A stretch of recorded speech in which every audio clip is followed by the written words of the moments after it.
నువ్వు కోలుకునే ఛాన్స్ లేదని డాక్టర్లు చెప్తున్నా మా అమ్మ మామూలు మనిషి అవుతుందని నాకు నమ్మకం ఉంది. ఆ నమ్మకం ఇప్పుడు నిజమైంది.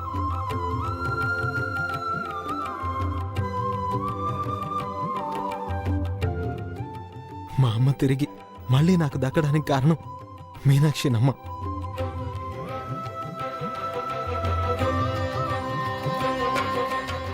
గీతకు కూడా తెలియకుండా అప్పటికప్పుడే మీనాక్షిని పెళ్లి చేసుకోవాల్సిన అవసరం ఏంటి? అసలు ఏమైంది?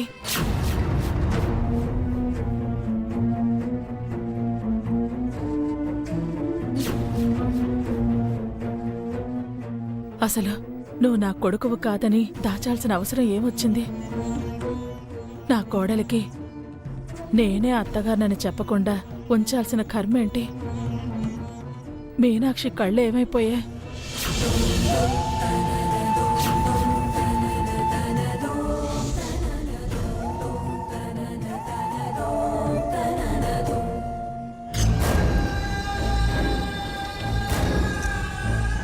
మీనాక్షి కళ్ళు పోవడానికి కారణం నేనేనమ్మా.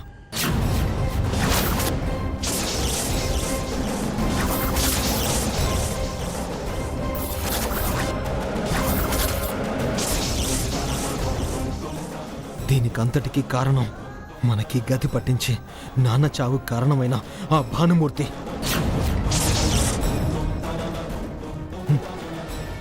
ఇందాక మీనాక్షి పక్కనున్నది వాడి కూతురు రోషిని.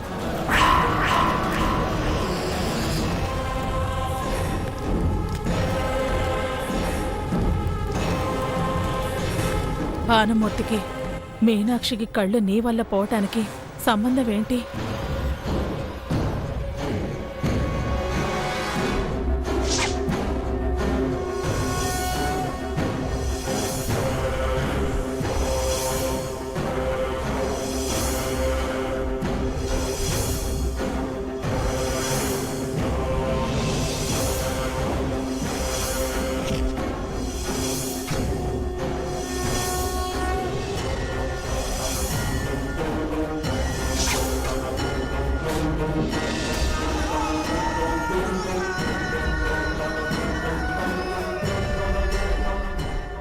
తప్పు చేసావు కార్తీక్.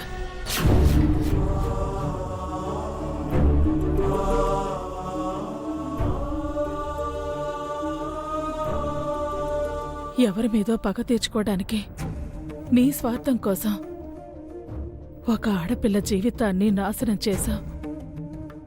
అదే స్థానంలో నీ చెల్లెలు గీతుంటే తట్టుకోగలవా?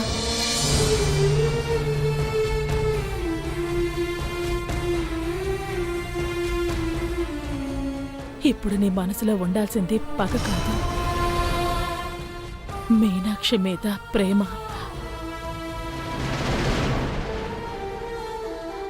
తనకి చిన్న కష్టం కూడా రాకుండా చూసుకోవాల్సిన బాధ్యత నీది. నేనెంత పాపం చేశానో నాకు తర్వాత తెలిసిందమ్మా. మీనాక్షిని దేవతలా చూసుకుంటారని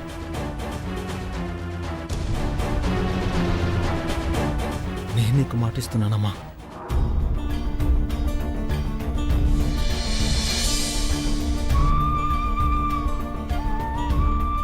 సార్, మిమ్మల్ని డాక్టర్ గారు పిలుస్తున్నారు. నేను ఇప్పుడే వస్తాను. నీతో చాలా మాట్లాడాలి.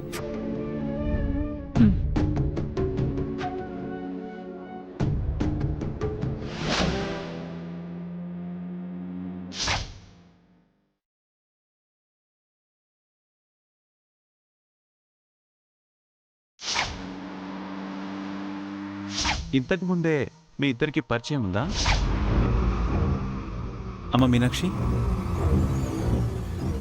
నువ్వు చెప్పిందాన్ని బట్టి చాలా తక్కువ పీరియడ్లో మీ ముగ్గురికి పెళ్ళవడం, అంకుల్కి అలా జరగడం. అవునన్నయ్య. కార్తిక్ ఎవరు లేరంటున్నావు కదా, మరి ఇతను ఎలా పరిచయం? ఈ సంబంధం ఎవరు చూశారు? డాక్టర్ గారు, ఇలా కూర్చో కార్తీక్.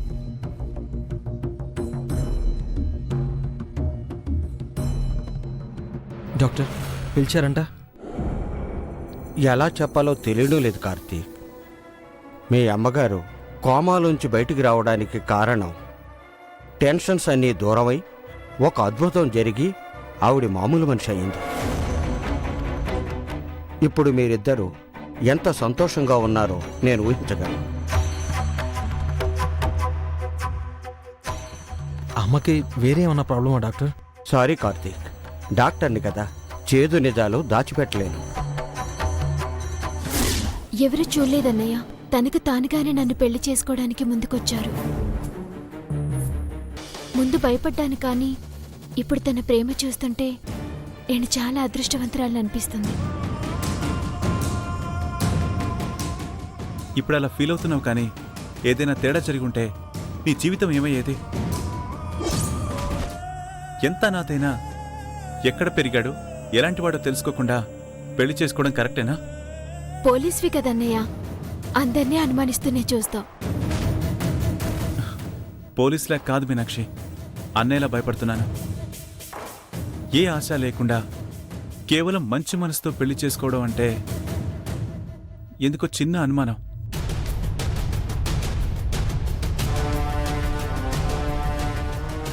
సారీ మీనాక్షి, నిన్ను బాధ పెట్టినందుకో. పర్లేదన్నయ్య.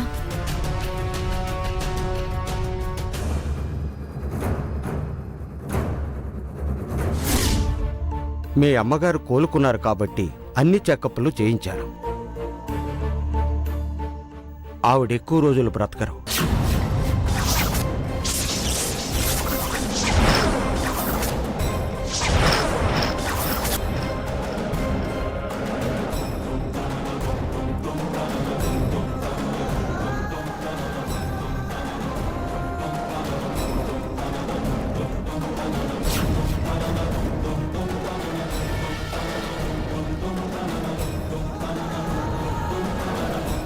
కార్తీక్, ఎమోషన్ అవ్వద్దు. Control your self.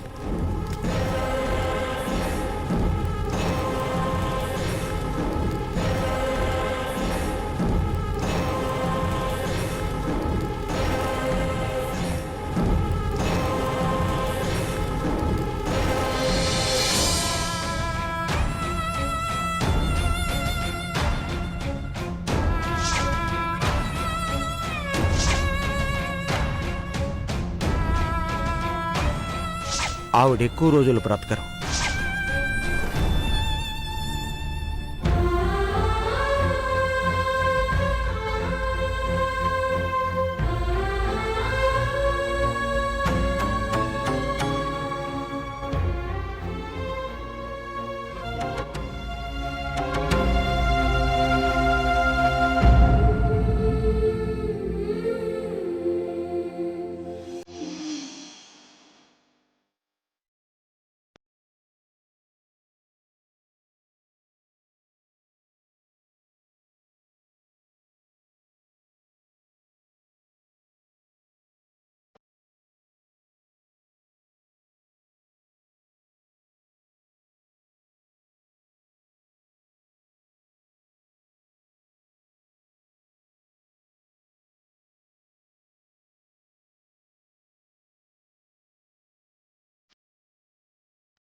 మా అమ్మని నాకు ఇచ్చినంటే ఇచ్చి వెంటనే ఎందుకు తీసుకెళ్ళిపోతున్నావు? అమ్మ ఆప్యాయతను అనుభవించే అదృష్టం నాకు లేదా? ఎన్ని రోజులు ఆమెని మంచంలో ఉంచి అమ్మ ప్రేమని దూరం చేసావుగా, అయినా తృప్తి లేదా నీకు? తప్పు చేసింది నేను, నన్ను శిక్షించు, కానీ మా అమ్మని దూరం చేసి ఇలా శిక్ష వేయకు.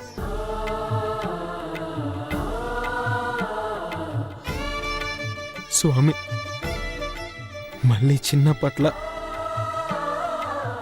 తన చేత్తో గోరు ముద్దలు తినాలి, అనురాగంతో ఆ చేయి మా తలలో నిమిరాలి. మా అమ్మని మాకు దూరం చేయకు స్వామి, దూరం చేయకు.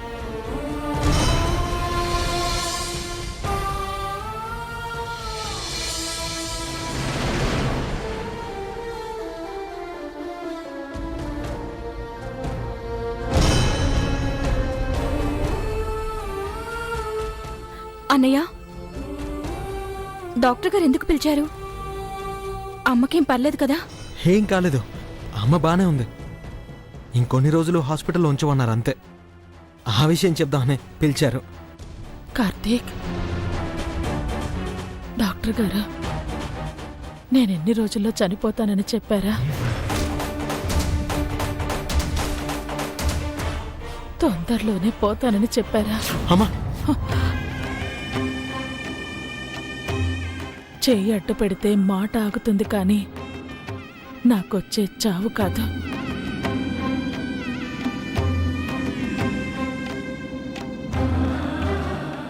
నేను మీ అమ్మన్రా. డాక్టర్ ఏం చెప్పారు? నీ కళ్ళను చూసి తెలుసుకోగలను.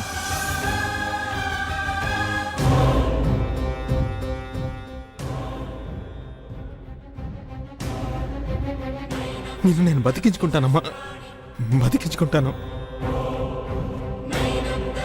ఎలాగైనా సరే బతికించుకుంటాను. నీకేం కాదమ్మా.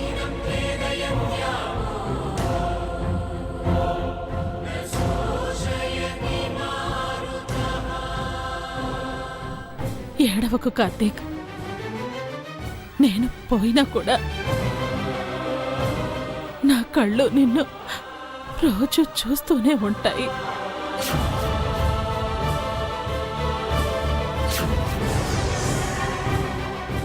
నా చూపులు నిన్ను ఆప్యాయంగా పలకరిస్తూనే ఉంటాయి. ఏంటమ్మా నువ్వు అనేది? అవును కార్తీక్, నేనెలాగూ బతకను. మీనాక్షి విషయంలో నువ్వు చేసిన తప్పుని నేను సరిదిద్దుతాను. నా కళ్ళని దానం చేస్తాను.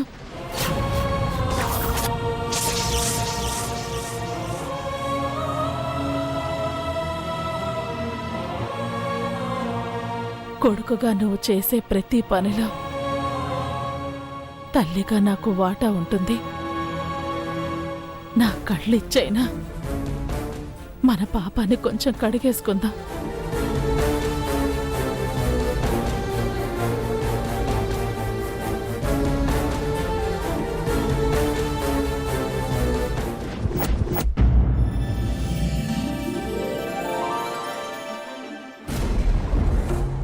రే గణేష్, మీనాక్షి మీ వదిన ఎక్కడికి వెళ్ళారా?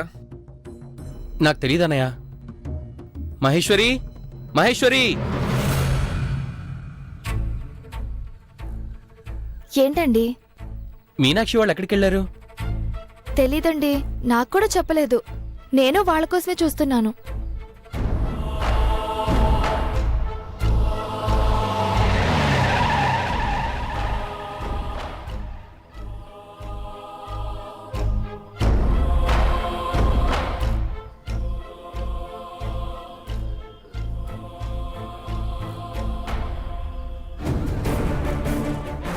చెప్పకుండా ఎక్కడికి వెళ్ళి వచ్చేమ్మా? అది అంకుల్ మర్డర్ కేసులో మీ ఆవిడ్ని దోషిగా అనుమానించి స్టేషన్కి పిలిపించాను.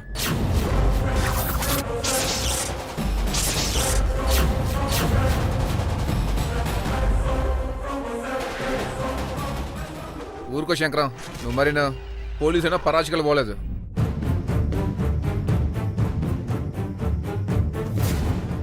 హాస్పిటల్ నుంచి వస్తున్నావన్నయ్య. శంకర్ అన్నయ్య అనుకోకుండా అక్కడే కలిశాడు. అవును, పొద్దున బాగానే ఉన్నావు కదమ్మా. అంత కంగారుగా రోషిని తీసుకుని అక్కడికి ఎందుకు వెళ్ళావు? ఆరోగ్యం బాలేదా? నేను వదినతో వెళ్ళలేదన్నయ్య.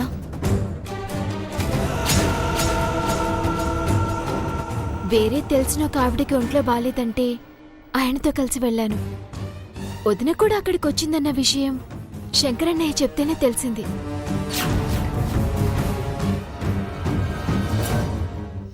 ఏంటమ్మా తిక్కమక్క, కార్తిక్తో ఎవరి కోసం వెళ్ళామంటే బాగుంది. మరి నీకు తోడుగా రోషిని ఎందుకు వచ్చింది? ఏం రోషిని, నీకు అంత అవసరం ఏంటి?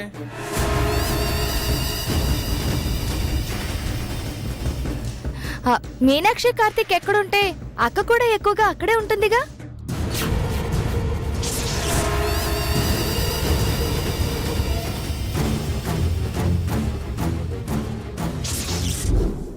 ఎంతైనా అక్కకి మీనాక్షి అంటే చాలా ఇష్టం కదా. అసలే వాళ్ళకి కొత్తగా పెళ్ళయింది. కార్తిక్ ఎలా చూసుకుంటాడో ఏంటో అన్న భయం అనుకుంటా. అందుకే వాళ్ళని ఫాలో చేస్తుంది.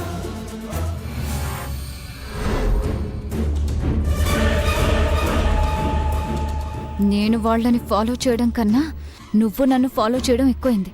తొందరలోనే నీ రూట్ మారుస్తా.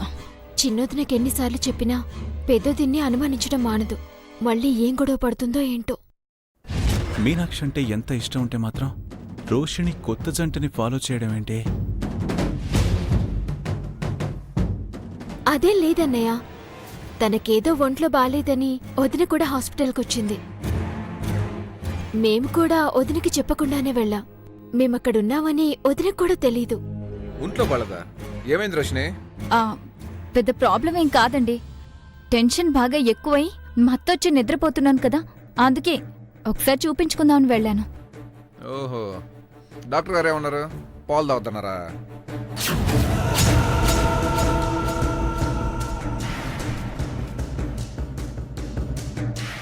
సంబంధం లేకుండా మాట్లాడుతున్నారేంటి?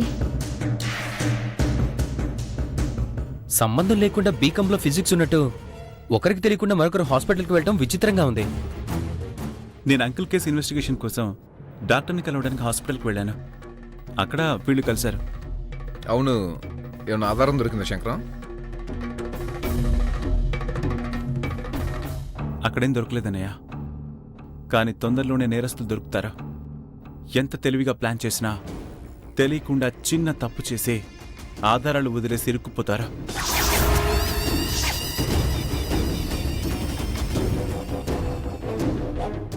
చెడ్డవాడికి ఊరి నిండా శత్రువులు ఉంటారా?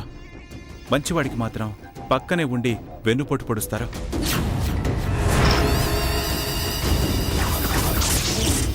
బయట వాళ్ళైతే వెంటనే దొరుకుతారు, కానీ పక్కనే ఉండి నేరాలు చేసేవాళ్ళు దొరకడానికి కొంచెం టైం పడుతుంది.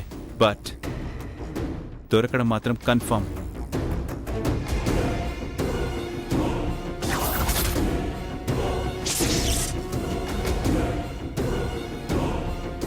శంకరన్నయ్య, నీకు వాళ్ళు దొరకగానే శిక్ష వేయించే ముందు నాకు 10 నిమిషాలు అప్పగించావు. మా నాన్నని నాకు దూరం చేసిన వాళ్ళకి బతికుండగానే నరకం చూపిస్తాను.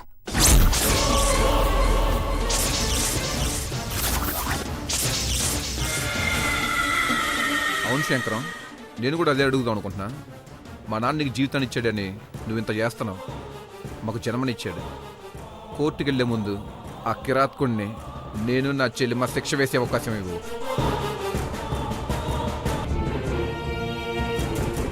మీరే కాదన్నయ్య, వాడు దొరికితే కొద్దిసేపు ఈ రూల్స్ యూనిఫామ్ పక్కన పెట్టేసే పోలీస్ స్టైల్ టార్చర్ రుచి చూపిద్దాం అనుకుంటున్నాను.